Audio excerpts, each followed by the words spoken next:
Hola, ¿qué tal amigas, amigos televidentes en Extra Plus? Un gusto saludarles, darles la bienvenida a esta edición Sumando Vigores. Este primer lunes de abril, lunes que está precedido por un domingo de elecciones en varios lugares del planeta. En Hungría, el presidente Orbán se ha declarado ganador de las elecciones legislativas, lo que indicaría un nuevo periodo para su partido en el legislativo, en el poder. En Serbia, igualmente, el presidente ha resultado reelecto para un nuevo periodo. Y aquí nomás, cerquita, hacia el sur de Nicaragua, no pudo conseguir un nuevo periodo presidencial José María Figueres Olsen, de Liberación Nacional, que perdió oficialmente, o más bien de manera preliminar, con el conteo preliminar de los votos. Ya hizo el reconocimiento de haber perdido las elecciones presidenciales en segunda vuelta frente a Rodrigo Chávez del partido Progreso Social Democrático, que se ha alzado con el 52, casi el 53% de los votos. Para hablar acerca de esto, entender qué es lo que está ocurriendo en Costa Rica, entender la realidad, entender cuáles son las perspectivas de futuro, está con nosotros Bernardo Corrales Briceño. Él es activista político, ecólogo, poeta también. Muchas gracias, Bernardo, por estar con nosotros. Muchas gracias, buenos días, agradecer al canal Extra Plus, al programa Sumando Vigores, y muchas gracias, Néstor, por este espacio. Muy bien. Ya estamos claros, es decir, empieza el conteo ya oficial, digamos, de los votos para dar los resultados finales. Entiendo yo que este martes el Tribunal Supremo Electoral de Costa Rica va a estar dando ya los resultados oficiales, pero no hay mucho que discutir, ¿no?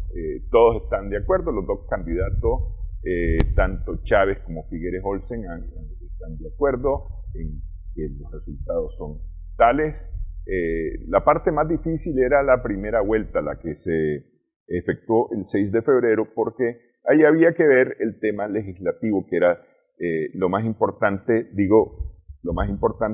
como resultado de esa primera vuelta, por cuanto ya estaban definidos quiénes iban a ser los candidatos que corrían para la segunda vuelta. Lo más importante entonces era definir en esta primera vuelta cómo se iban a distribuir los 57 curules de la Asamblea Nacional. De manera que Progreso Social Democrático, que se convierte en el partido de gobierno en este momento, tiene 10 diputados, 19 tiene Liberación Nacional, que es el partido que representaba Figueres Olsen. Y luego están Nueva República con 7, Liberal Progresista con 6, Unidad Social Cristiana con 9 y el Frente Amplio con 6, que tal vez es uno de los principales ganadores de la primera vuelta, por cuanto logra obtener 5 curules más después de uno que había tenido en la legislatura anterior. Puesto así el panorama, ¿cómo se plantea, Bernardo, el equilibrio de los partidos políticos ahora en Costa Rica? Claro, yo voy a hacer este análisis desde la perspectiva del activismo, desde los que estamos en la otra acera, ¿verdad?, de la política más participativa, más de acción. Hablando de la Asamblea Legislativa, viene dándose en los últimos procesos una fragmentación de partidos políticos después de la supuesta ruptura o caída del bipartidismo, que estos partidos lo que hacen es acoger personas que están en los partidos tradicionales PUS y Liberación Nacional. Entonces, las corrientes políticas ideológicas de esos partidos no cambian, ¿verdad? Ni las fuerzas económicas que los hacen llegar a la Asamblea Legislativa tampoco cambian. Entonces, aunque lleguen con ciertos matices o con ciertos discursos un poco diferentes, un poco más radicales en algunos temas, un poco más conservadores en otros temas, La tendencia viene siendo que a la hora de votar proyectos que nos afectan o que nos vienen a seguir desmantelando el Estado Social de Derecho, casi siempre se agrupan, ¿verdad? En este caso, como usted lo mencionó, el partido Frente Amplio, que es un partido de muchos frentes que reúnen la izquierda costarricense y personas socialdemócratas de la política socialdemócrata costarricense, crece teniendo una participación de 6 diputaciones, las cuales se espera desde los movimientos sociales que sean esa barrera, que sea ese dique de contención contra todas estas leyes y políticas. Hay que recordar que también quedan muchos proyectos de ley por apañar que vienen de las pasadas o de la pasada legislación esta que vamos a cerrar pronto. Entonces el panorama por la composición de la lo vemos bastante caótico, bastante confuso, como para que vayan en empobrecimiento de una contención contra el debacle que tenemos en este momento del Estado Social de Derecho y todas las políticas que están arremetiendo, incluso con los movimientos sociales, arremetiendo con todas las ayudas sociales, con todos los programas que tenemos de educación, los programas de nuestras instituciones públicas que han mantenido durante un periodo largo en el tiempo una estabilidad social en Costa Rica. O sea, ¿a qué estamos enfrentándonos poco a poco? A la desestabilización social del país. Esa debacle política de alguna manera es la principal causante, porque tengo varios amigos costarricenses y con algunos de ellos he estado conversando en estos últimos días, desde antes de la primera vuelta, y justamente hay una, desencantamiento de la población con los partidos políticos tradicionales. De manera que, por ejemplo, tenemos una participación en la primera vuelta de casi el 60%, el 59.97%, que fue un 5% más baja que la de las elecciones anteriores, la del 2018, y tenemos una participación en esta segunda vuelta que es del 56.77%, todavía un 3% más baja que la de la primera vuelta. Casi siempre ocurre que es un tanto más baja, pero es decir, estamos hablando que prácticamente la mitad de los ciudadanos inscritos, de los 3.500.000 costarricenses inscritos o habilitados para votar, son los que votaron en esta elección. Ese desencantamiento está creciendo realmente, porque es decir, ha venido la participación justamente decreciendo en los últimos ejercicios electorales.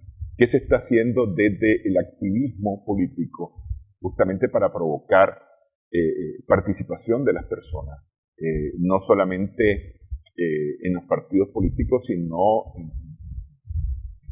en la toma de decisiones, ¿no?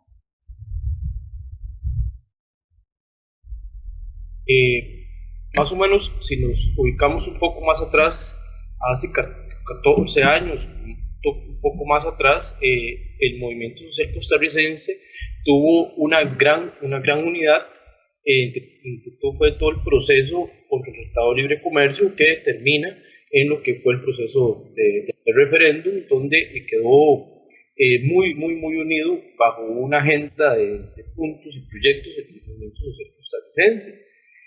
Después de este proceso de referéndum, se empieza a apostar por partidos alternativos. De ahí es donde se fortalece también, entre uno de esos, el Frente Amplio, viene a tomar una nueva fuerza también, el Partido Guardia Popular, que está teniendo un crecimiento, que participó en estas elecciones junto con el Partido Pueblo Unido. O sea, hay una serie de alternativas que se reflejan también en las elecciones regionales, que son paramunicipales, donde hay un sector social que empieza a participar más en procesos electorales para empezar a posicionarse, ¿verdad? Empezar a posicionar su agenda de lucha, por decirlo así, ¿verdad? ¿Qué es lo que pasa? Que tenemos un gran desencanto electoral yo no llamaría como político, ¿verdad? No llamar electoral, porque sí, el costarricense sí está atento, aunque sea para no participar. Ya la no participación, ya el rechazo de un proceso electoral dentro del marco de la democracia burguesa, liberal y jacobina, que hay que marcarla de esa manera, que es donde nosotros estamos participando, viene teniendo grandes golpes y un gran vaciamiento a nivel mundial, ¿verdad? No es solo un fenómeno de Costa Rica el extensionismo, no es solo en Costa Rica, sino es a nivel mundial donde la gente cada vez le pierde más credibilidad a los procesos electorales de este tipo. Entonces, volviendo al punto, la gente está desencantada, pero no es porque no esté consciente de que hay una problemática, no es porque no esté consciente de que está sucediendo algo en su país, sino que no sabe cómo activarse. Y de los movimientos sociales hemos estado haciendo llamados ya le dije, desde tiempo no al TLC hasta ahora, de agruparse en diferentes sectores. Tenemos un sector muy fuerte y creo que en este momento el sector más organizado y más fuerte es el movimiento feminista en Costa Rica, que recoge toda la herencia del internacionalismo, ¿verdad? El sector ecologista sigue siendo un sector bien organizado. Años atrás uno de los sectores más fuertes, más organizados. Tenemos el sector sindical, todavía con bastante presencia en el país, muy debilitado por la campaña mediática que se ha hecho en contra del sector público, ¿verdad? Y tenemos otros sectores alrededor ya más específicos. Tenemos un sector también que estuvo muy organizado para las elecciones pasadas, que es el sector de la diversidad sexual o de las diversidades alternativas, de la sexualidad alternativa, que también ha estado muy organizado y que se ha empezado a tocar temas que traspasan, que más allá de los derechos humanos, sino empezar a ver que también los problemas económicos, macroeconómicos, sociales, institucionales, empiezan a dar un espacio amplio para que todas las problemáticas que tenemos se hagan mucho más grandes, o sea, para que las brechas se amplíen. Hay un llamado muy fuerte del movimiento social siempre hacia la población de incorporarse, de unirse, pero estamos viviendo a nivel mundial un reflujo, estamos viviendo a nivel mundial y a nivel latinoamericano un retroceso y un fortalecimiento de los fundamentalismos de las derechas y de los discursos conservadores, que no es nada extraño que empiecen a recuperar terreno, en este caso en Costa Rica, a recuperar terreno, a recuperar el papel hegemónico que han tenido históricamente desde la colonia, y a recuperar también todas esas conquistas económicas que ha tenido el sector social, empiezan a recuperarlo otra vez para el gran capital. Estamos viviendo un fenómeno progresivo de retroceso, de recuperación del gran capital, ¿verdad? Entonces esos grandes capitales están recuperando todo aquello que por medio de las luchas sociales se les empezó a exigir como derechos de la clase trabajadora, del campesinado, de las mujeres, etcétera, etcétera, ¿verdad? Entonces están volviendo a jalar para sus actos. Y ya estamos viviendo en el mundo un fenómeno como es la guerra de Rusia y Ucrania, donde de nuevo sale el nazismo, ¿verdad? Vemos cómo se ha ido fortaleciendo el discurso, se ha ido permitiendo el discurso. Y eso es lo que nosotros nos vamos a enfrentar próximamente con un presidente como Rodrigo Chávez, donde levanta todas las banderas, ¿verdad? De la misoginia, de los totalitarismos. Es una persona que viene acusada de acoso sexual, expulsada del Banco Mundial, y hoy es presidente. Eso quiere decir que a la mayoría de costarricenses que fueron a votar esto no les importa. Esto marca aquí un retroceso. Si se hubiera quedado Figueres, pues también, porque Figueres ha sido acusado de asesinato, de grandes casos de corrupción, también de agresión, de violencia contra las mujeres, típicamente, y de llegar a un escenario donde no tenemos dónde escoger, llegar a un escenario donde las dos opciones son nefastas para el país, es muy triste para Costa Rica, es muy triste desde la visión de los movimientos sociales que hemos venido trabajando y que hemos venido luchando para que no vaya tan rápido el proceso de desmantelamiento social de derecho, que ha servido también, y valga decir, como un bastión ¿verdad? Y como también una esperanza para el resto de Latinoamérica de lo que es construir un Estado social de derecho, ¿verdad? Aunque, vuelvo a repetir, dentro del marco y las normas de la democracia burguesa liberal, pero con mucho enfoque desde las ideas socialistas, libertarias, comunistas, de tener un Estado que proteja, ¿verdad? Y que apoye todos sus sectores nacionales. Pero justamente Costa Rica ha sido un país bien conservador en ese sentido, sobre esto último que decías, ¿no? Costa Rica ha sido un país bien conservador, de alguna manera anticomunista, porque yo recuerdo al año 79, Costa Rica apoyaba al presidente Rodrigo Carazo, apoyaba la lucha por la liberación de la dictadura en Nicaragua. Sin embargo, a la llegada del Frente Sandinista al poder, se señaló que quería poner un gobierno comunista en Nicaragua, y Costa Rica se le erizaron los pelos. Pues. Es decir, por lo menos las clases políticas dominantes en Costa Rica han sido extremadamente conservadoras. No sé, pues tengo la percepción que de alguna manera los costarricenses, aunque tienen un sistema social muy progresista, o han tenido un sistema social muy progresista e incluso incluyente de alguna manera hasta hace algunos años, me parece que la idea del comunismo les es como muy alérgica, ¿no? ¿Qué es la idiosincrasia del costarricense? Hay una gran contradicción de lo que el costarricense cree a lo que logró en los años 40 con el Estado Social de Derecho.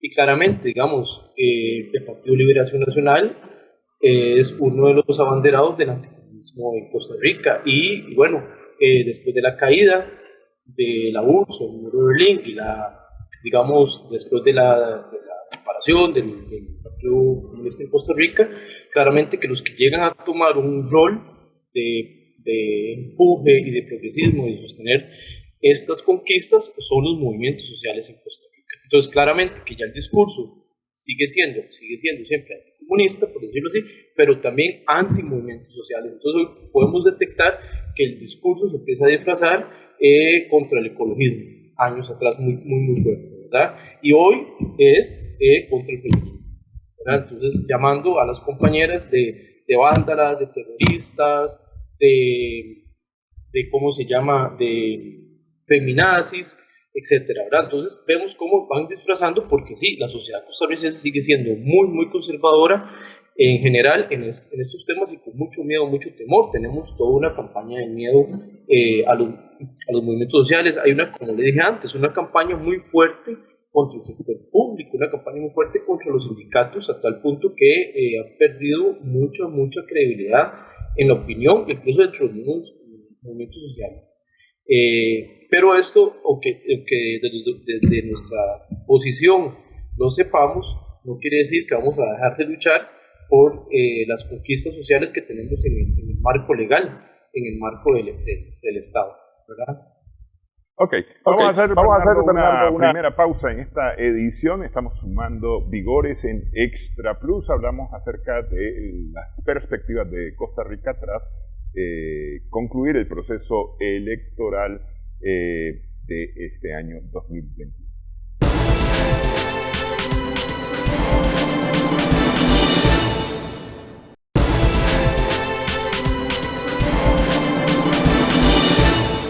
Continuamos sumando vigores en Extra Plus. Estamos conversando desde Costa Rica con Bernardo Corrales Briceño. Él es activista político, ecologista en Costa Rica. Hablamos acerca de las perspectivas de esta nación tras el proceso electoral en el que ha resultado electo Rodrigo Chávez, un funcionario del Banco Mundial, o un exfuncionario del Banco Mundial, lo que diríamos en Nicaragua un tecnócrata, que llega y asume la presidencia, o por lo menos en su discurso de victoria, digamos, este domingo por la noche, ha hablado de hacer mejorar las condiciones de Costa Rica, trabajar todos juntos, es decir, todo este discurso bonito, ¿no?, del triunfo electoral. Pero lo cierto es que, a ver, Costa Rica en este momento económicamente pareciera estar bastante bien, ocupa el puesto número 80, por lo menos en cuanto al Producto Interno Bruto nominal, con un PIB per cápita de $13.555, lo que es bastante bueno, ¿no? Pero esta situación de Costa Rica, y de acuerdo a lo que conversábamos con Bernardo en la primera parte, podría estar mejor de alguna manera, pero se han venido marcando cada vez más las diferencias entre los que cada vez tienen más y los que cada vez tienen menos. Y de alguna manera esto tiene que ver con justamente el tipo de política que podría implementar Rodrigo Chávez atendiendo a los organismos financieros internacionales. ¿Sería así, Bernardo? Sí, claro. Aunque los números macroeconómicos, al parecer, nos arrojan una buena situación económica, en realidad no es así. La deuda externa que tiene el país es muy grande. Ahorita la gente, pues, a veces estamos pagando un IVA muy exagerado que ha aumentado la canasta básica, el nivel de desempleo ha llegado a cifras históricas, el precariado está subiendo también muchísimo, el código de trabajo en Costa Rica es como si no valiera, las personas están trabajando por mucho menos de lo que es el sueldo mínimo, incluso las personas profesionales y que trabajan en el sector público están viéndose vilipendiadas con recortes salariales, con impuestos sobre su salario. O sea, el gran endeudamiento que tiene Costa Rica por apegarse a las políticas internacionales del FMI, ¿verdad? Lo estamos pagando la clase trabajadora, lo estamos pagando todos los costarricenses. Y todo este dinero, todo este endeudamiento se lo han robado, ¿verdad? Costa Rica tiene un retroceso en infraestructura, Costa Rica tiene un deterioro a nivel educativo, tiene un deterioro ambiental muy grande, tiene un deterioro muy grande en lo que es su pacto social, o sea, los índices de violencia en Costa Rica, de feminicidios, de abandono de la niñez, de los sectores donde están en zonas más vulnerables, y visto también desde la vulnerabilidad ambiental, están completamente abandonados las zonas rurales, el campesinado, las tierras han sido saqueadas, han sido completamente explotadas y contaminadas por las multinacionales. Entonces, ¿qué hace que ese Producto Interno Bruto y que esos números crezcan? Bueno, las transnacionales que tenemos acá, ¿verdad? Aparece esto como una producción nacional, pero este dinero no queda en el país, eso está quedando fuera del país. Y tenemos grandes casos de corrupción, se han ido concesionando mucha obra pública, se ha ido concesionando, se ha ido impulsando poco a poco la privatización del Estado costarricense de una forma silenciosa, de una forma agazapada, pero también a la vez hemos visto un desmantelamiento de las instituciones públicas que son las que han servido para que Costa Rica no entre a una pobreza extrema a nivel general. Creo que el grado de consumismo, el grado de endeudamiento de la clase media en Costa Rica hace parecer todavía que Costa Rica está como bien, ¿verdad? Porque todavía hay una capacidad de consumo, hay todavía una capacidad de endeudamiento, pero si la gente tuviera que comprar su casa, su carro, de lo que se gane sin endeudarse, yo creo que sería otra la visión que tendríamos de la clase media costarricense, de la clase mediatizada costarricense, creo que eso, digamos, la cara que arroja Costa Rica como una Costa Rica verde, como una Costa Rica respetuosa a los derechos humanos, como una Costa Rica que está bien, esto es un discurso hacia afuera, es un discurso hacia las Naciones Unidas, hacia la comunidad internacional, donde a Costa Rica le gusta ponerse al lado del Grupo de Lima, ¿verdad? También, y desde una visión muy vallesencillista, muy blanqueada de su sociedad, que no es cierto, manda esta imagen de un país diferente de Centroamérica y no tiene una visión de países hermanos, de crecer como región, no se ve tan cercano de las luchas latinoamericanas, pero sí de los grandes negocios, de las grandes corporaciones o los grandes capitales que hay en toda Latinoamérica. ¿Qué hemos vivido en Costa Rica? Por ejemplo, recientemente tenemos 2 asesinatos de 2 líderes indígenas, precisamente en el gobierno de los gobiernos del PAC, que se anunciaba como un partido progresista, ¿verdad? Y hemos tenido persecución, asesinatos, violencia, quemas y despojo de los pueblos originarios, y hoy estamos esperando todavía una aprobación de una ley de territorios indígenas. Hoy se está en discusión un proyecto de registro de agroquímicos, donde más bien, en vez de que estos registros impidan que entren agroquímicos ya muy peligrosos para Costa Rica, más bien se hace una ley que parece que está escrita por los mismos exportadores, y somos uno de los países per cápita mayores de consumo de agroquímicos, con fuentes de agua muy contaminadas, como lo dije antes, con suelos muy contaminados, y con una serie de problemáticas, tanto de endeudamiento como de suicidios en el agro, por esas políticas que precisamente llegaron en los años 80 con el Partido Liberación Nacional, bajo la cara del presidente Monge, ¿verdad? Traer el montón de agroquímicos, y bueno, es gente allegada al Partido Liberación Nacional, son uno de los grandes exportadores de agroquímicos al país. Eso son solo una de las problemáticas ambientales que vivimos en el país, que se han ido incrementando y que se ha ido profundizando. Ok. Bien, Bernardo, más o menos esta es la situación que se está planteando hoy en Costa Rica. Y sin embargo, yo miro que en los resultados de estas elecciones, por lo menos para la primera vuelta, se decía votar por el menos malo, ¿no? O tener el producto menos malo entre los candidatos. Tal vez una opción pudo haber sido la señora Linet Saborío o el mismo José María Villalta. Sin embargo, son los que resultaron menos votados en la primera vuelta, y resultan los más votados el señor Chávez y el señor Figueres. Para esta segunda vuelta, revisaba los datos por cantones en Costa Rica, y los principales polos urbanísticos, los principales polos poblacionales, San José, por ejemplo, votan a favor de Figueres, mientras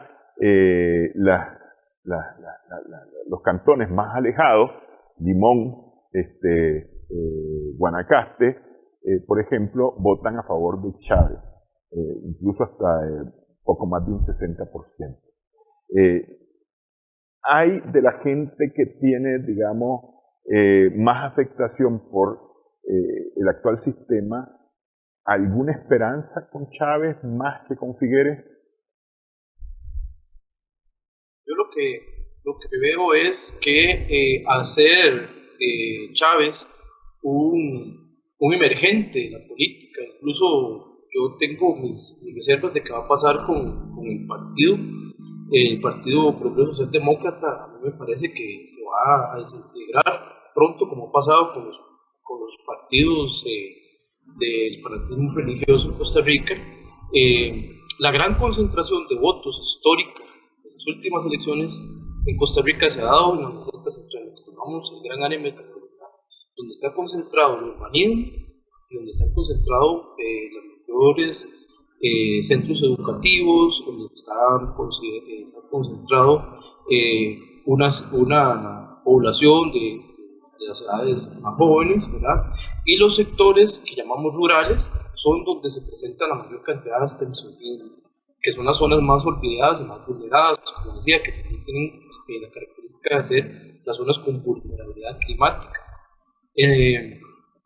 Creo que la estrategia de Chávez, como es un desconocido, una persona que vivió 30 años fuera de Costa Rica, que viene muy cuestionado, ¿verdad? Entonces es ir a esas zonas donde el Partido Liberación Nacional no hace tan fuerte campaña, donde siempre el Partido Nacional ha tenido sus votos fuertes, sus votos duros, han esperado que le respondieran sin hacer mayor cosa en las zonas rurales, y ahí es donde Chávez se va a hacer un trabajo y a jalar votos. ¿Qué pasa? Que no es lo mismo la información que llega en el área metropolitana que la información que tenemos en las zonas alejadas, que tenemos en las zonas rurales. Y la idiosincrasia de costarricense también en las zonas es muy, muy diferente. Entonces, claro, Chávez llega con un discurso populista, con un discurso totalitario, y empieza a atraer a ese sector que se siente desamparado por las políticas públicas centralistas nacionales. Que es algo que nos alarma demasiado, que por qué el costarricense desde 2016 para acá viene llamando tanto la atención personajes con tintes autoritarios, ¿verdad? Entonces, ¿cuál es mi análisis?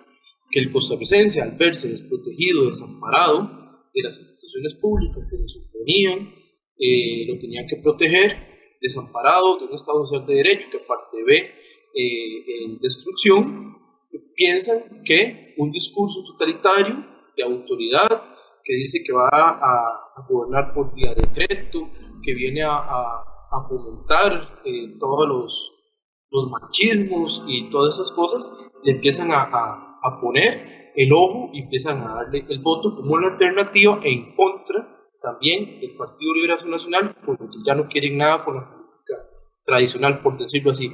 Es un voto que se va también por banderas, ¿verdad? Más que por cuál es su programa político, cuál es su programa ideológico, por decirlo así. Sí.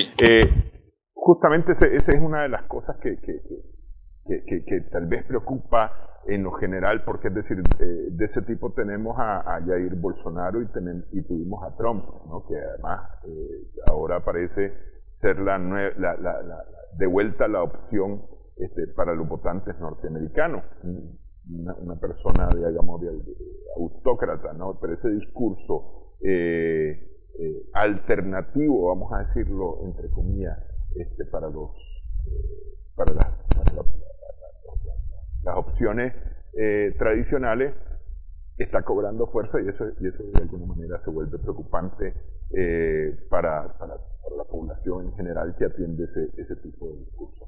Vamos a hacer nuevamente una pausa, Bernardo, en esta edición. Estamos sumando vigores en Extra.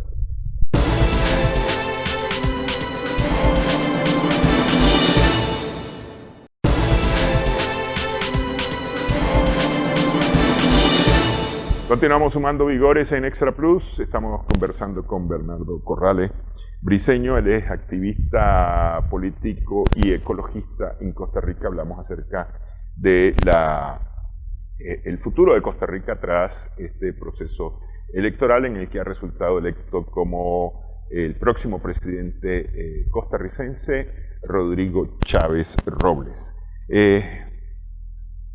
Este Rodrigo Chávez viene de muchos años de trabajo con el Banco Mundial. Fue ministro en la actual administración, en la administración saliente. Al inicio del periodo fue ministro, pero de alguna manera se vuelve como una figura alternativa para el votante costarricense. ¿Qué propone Chávez, o cuál es la perspectiva que miran ustedes como activistas políticos de la agenda que trae para Costa Rica? Una agenda que, decíamos, podría pasar en la Asamblea Nacional sin mayores inconvenientes o sin mayor oposición. De entrada podría estar aliado con el mismo Partido Liberación Nacional para la implementación de este tipo de políticas, por cuanto no había mucha diferencia entre los dos programas, pues entre el programa de Figueres Olsen y el programa de Chávez Robles. Sí, digamos, como ya mencioné, y como ya lo sabemos, más allá de la figura de Figueres o de Chávez, hay una agenda, hay un programa de las fuerzas económicas que tenemos en el país. Creo que donde puede haber oposición en la asamblea o ciertas diferencias de votos es como en aquellas leyes o aquellos proyectos que amenacen la perdurabilidad en el tiempo del Partido Liberación Nacional. ¿Por qué digo esto? Días antes, Figueres manda un comunicado que se llamó el Pacto de Chumbo 2.0 en alianza con el hijo de Manuel Mora, Valverde, como llamando nuevamente a los costarricenses a creer en el Estado Social de Derecho. Yo esto lo veo como un acto desesperado, tratando de buscar en la memoria histórica y en los sentimientos históricos del costarricense un apoyo, y también un acto desesperado para no desaparecer como Partido de Liberación Nacional, que se ha alejado del mandato ya por muchos años. Entonces creo que van a jugar en la Asamblea Legislativa, y eso espero, ¿verdad? Porque eso sería algo un poco bueno para el país, un cierto discurso, una cierta defensa de ciertas cosas primordiales en la defensa del Estado Social de Derecho, pero también no creo que sea en lo macro. Creo que ya las fuerzas están pactadas, que las fuerzas económicas en Costa Rica están pactadas desde hace muchos años, aunque Figueres en la segunda ronda trató de hacer énfasis en el rescate social de derechos, en el proyecto liberacionista. Creo que en el fondo va a tener que defender y responder a la clase política económica que lo respalde y que lo tiene en el poder. A Chávez tiene un plan de gobierno más difuso, ha mentido muchísimo de cómo se pueden hacer las cosas, ha jalado mucho voto con el tema de bajar los precios de los medicamentos, de bajar los precios de los agroquímicos, de hacer muchas cosas por decreto, quitar impuestos, cosa que no lo puede hacer de la manera que lo ha manifestado, y creo que va a dar muchos pasos ciegos en la política nacional. Veo muchas contradicciones, que se van a dar muchas contradicciones. Existe la posibilidad, Bernardo, que intente, porque es decir, de alguna manera si continúa latente el deseo de privatizar especialmente los servicios. En los años 90, si no me equivoco, o habrá sido a inicios de los 2000, Costa Rica se levantó justamente en contra de la privatización de los servicios y logró, a través del movimiento popular, que no hubiese privatización, es decir, que se echara pie atrás. Sin embargo, eso es una cosa que sigue latente. Hay la posibilidad que, como han solicitado, como han sugerido, como han pedido los organismos financieros internacionales, intente nuevamente Costa Rica volver ahora que está Chávez como presidente, intente Costa Rica nuevamente volver a querer privatizar servicios. Es un proyecto que va más allá de quién queda como presidente. Claramente, o sea, voy a poner el ejemplo con el PAC, los dos gobiernos pasados, porque tenían una cara que parecían gobiernos progres, han sido los gobiernos que más han acelerado el proyecto de mantenimiento social de derecho. Igual Liberación Nacional lo viene haciendo, igual el PUS lo venía haciendo desde finales de los 80 y los 90, con todos los ajustes estructurales, con los famosos PAES, y así ha venido haciéndolo. La firma del Tratado de Libre Comercio fue la estocada final, ¿verdad? Y esta agenda se tiene que cumplir sí o sí. Claramente que con Chávez va a ser un periodo, creo que yo, más incierto, más de no conocer cuáles van a ser sus reacciones, de por dónde va a salir, pero claramente ya le han estado poniendo precio a las instituciones públicas, ya se ha venido hablando, y es un proyecto neoliberal en Costa Rica que lleva un gran empuje, ¿verdad? Y lo que hacemos desde los movimientos sociales es retrasar ese proceso y tratar de concientizar lo suficiente a la población para llegar por la vía electoral a gobiernos más alternativos o que realmente se comprometan con el Estado Social de Derecho, con poder frenar este desmantelamiento y poder recuperar lo que se pueda recuperar. Usted decía, ¿por qué la gente no votó por alternativas como Linet Saborío o como José María Villalta, por decirlo así? Bueno, Linet Saborío se vio que no estaba preparada ni siquiera para los debates, no tenía claro qué quería hacer en el país. Claramente, la opción alternativa, la mejor opción que se ve entre los sociales o que venimos viendo desde hace años en Costa Rica es José María Villalta, en este caso en los procesos electorales, pero que tiene una gran campaña del miedo encima, donde se genera un gran temor y la gente se va más por el miedo que por analizar las propuestas. En realidad, el programa de gobierno que lleva el Frente Amplio era un programa bastante completo, bastante que se apega a lo que ya en Costa Rica se ha construido, ¿verdad? En el Estado Social de Derecho, pero en Costa Rica creo que todavía le da mucho miedo, no está como preparado y prefiere apostar por estas figuras autoritarias y que van representando esa línea hacia donde se está encaminando el mundo, ¿verdad? Ese retomar de las fuerzas fundamentales religiosas y conservadoras, porque también se sienten más seguras en esos espacios que les mantienen los status quo a esas fuerzas conservadoras, que avanzar en la historia, que avanzar y progresar en materia de derechos humanos o hacer cambios trascendentales que puedan realmente transformar lo que estamos viviendo como humanidad, ¿verdad? Porque volviendo al caso nacional, lo que estamos viviendo en Costa Rica es muy grave, es muy peligroso y tiene que ver también con fenómenos mundiales que estamos viviendo como humanidad. Tenemos una debacle civilizatoria y ambiental muy fuerte. Estamos en una encrucijada como humanidad, y eso lo estoy haciendo esta pequeña introducción como ecologista.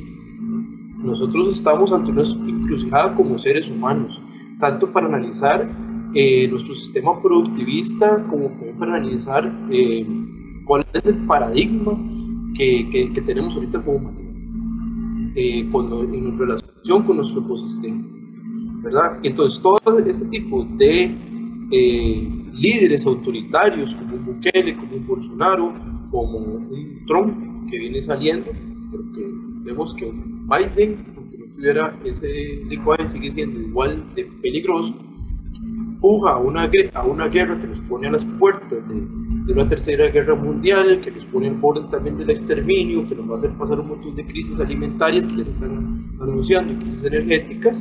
Responden a ese viejo paradigma patriarcal y capitalista de concentración de la riqueza, de concentración del poder y de perpetuación de un colonialismo y de una opresión de unos grandes capitales, de unas grandes potencias sobre el norte global, donde están las materias primas y la mano de obra.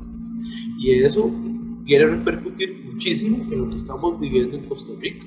Ese desmantelamiento del Estado que protege a esos sectores, que impulsa un desarrollo diferente en Costa Rica, viene a desmantelarse precisamente por una recuperación de esos capitales, viene a desmantelarse precisamente para tener una voz también de esos grandes capitales en Costa Rica. Okay. Vamos a hacer nuevamente una pausa, una última pausa, Bernardo, en esta edición, Sumando Vigores, y hablamos acerca de política exterior de Costa Rica, que cambia con el gobierno de Chávez. Regresamos en breve.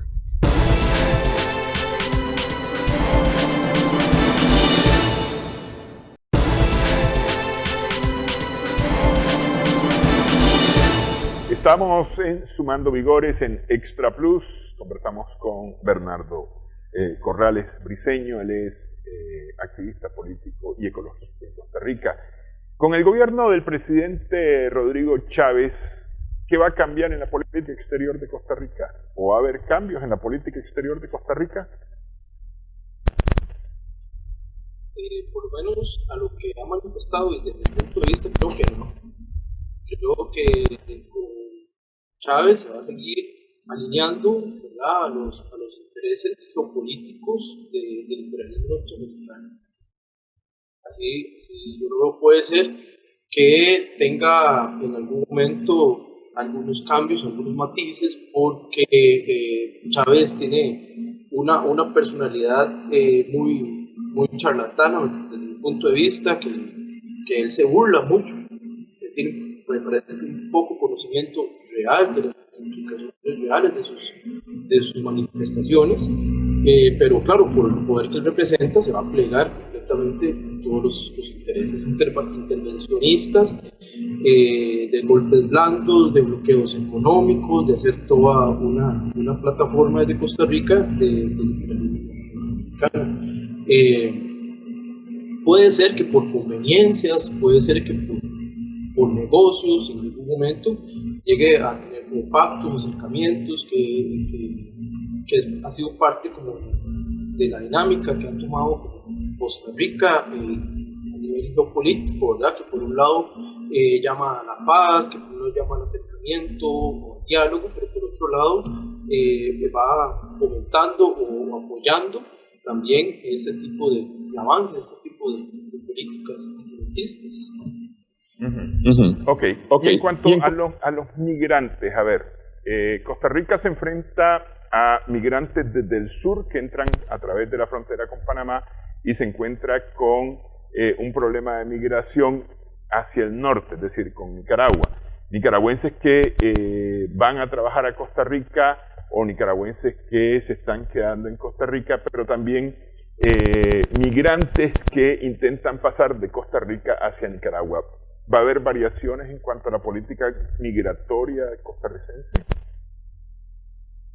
Creo que no, yo creo que con Chávez más bien se puede recrudecer el discurso antimigrante, el discurso deshumanizado, que aunque si bien el gobierno del PAC no se ha dado como tan marcado, ¿verdad? Sistemáticamente y como gobierno, en realidad aquí la población migrante sufre muchas desventajas. Los compañeros, los hermanos que cruzan entre fronteras también sufren grandes despojos, grandes violaciones, grandes desamparos.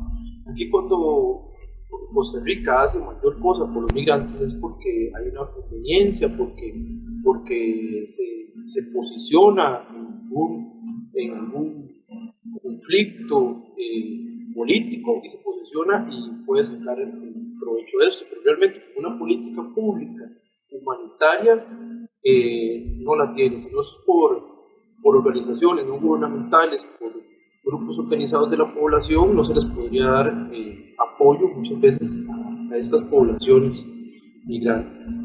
Yo temo que con el discurso un poco facho que tiene, bastante facho que tiene Chávez, más bien se empiece a levantar fervores nacionalistas y xenófobos más fuertes, como ya vimos en años pasados en Costa Rica, ¿verdad? Hubo manifestaciones de movimientos llamados neonazis aquí también, y muy deporte nacionalista, y como lo estaba diciendo y reitero, ha ido creciendo ese discurso, ese sentimiento de exclusión y de xenofobia en Costa Rica.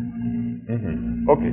Y finalmente con Nicaragua, ¿cómo pintan las relaciones con Nicaragua? A ver, la presidenta con la presidenta Laura Chinchilla se desmejoraron notablemente las relaciones con Nicaragua. Hoy es abanderada ella de una cruzada anti-Nicaragua de alguna manera.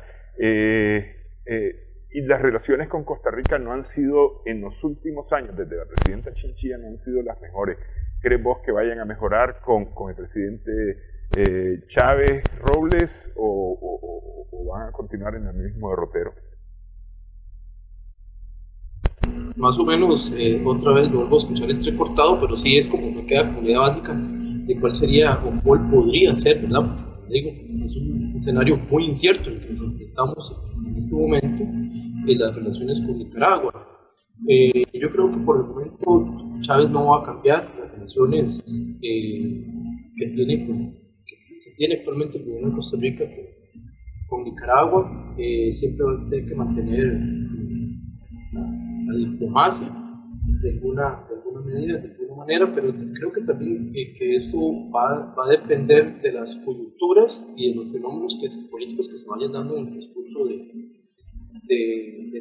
actual gobierno, ¿verdad? O de los actuales gobiernos, tanto de Nicaragua como Costa Rica, pero por soporte político ideológico creo que va a seguir la tendencia que ha tenido Costa Rica hasta el momento. Bueno, vamos a ver.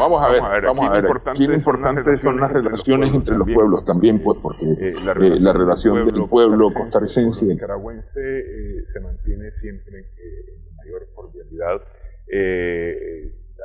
El problema ha estado en la relación intergubernamental de alguna manera. Quiero agradecer, Bernardo, esta platicada en esta edición de Sumando Vigores. Muchísimas gracias al Canal 67 y al programa Sumando Vigores. Me gustaría dar como un último mensaje, ya que toca el tema de la hermandad en sus pueblos, y como tuvimos una campaña hace años en Costa Rica, ticos y nicas somos hermanos, y en el río San Juan nos damos las manos.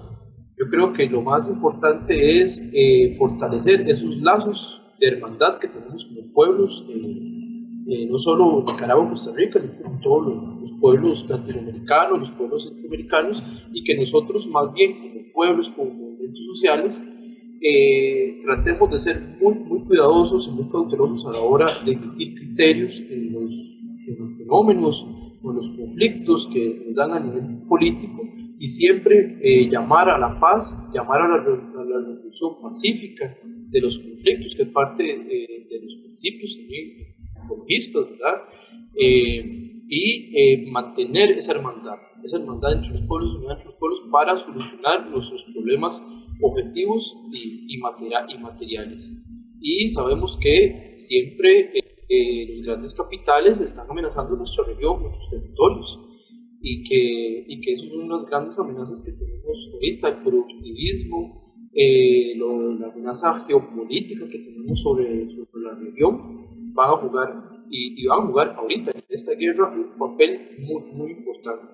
Y llamar a nuestros mandatarios, sea cual sea que están, a mantener un lenguaje, un discurso de unidad, de paz entre los pueblos, porque cuando tengamos un discurso de unidad y de paz entre los pueblos, vamos a mantener esa paz y unidad entre los pueblos y en la región, y es más fácil que las poblaciones se sientan en confianza para defender políticas públicas, o entender los problemas migratorios, o entender los problemas transfronterizos, que cuando los políticos o nosotros como población reproducimos esos discursos de odio, esos discursos de guerra, o esos discursos de deshermandad.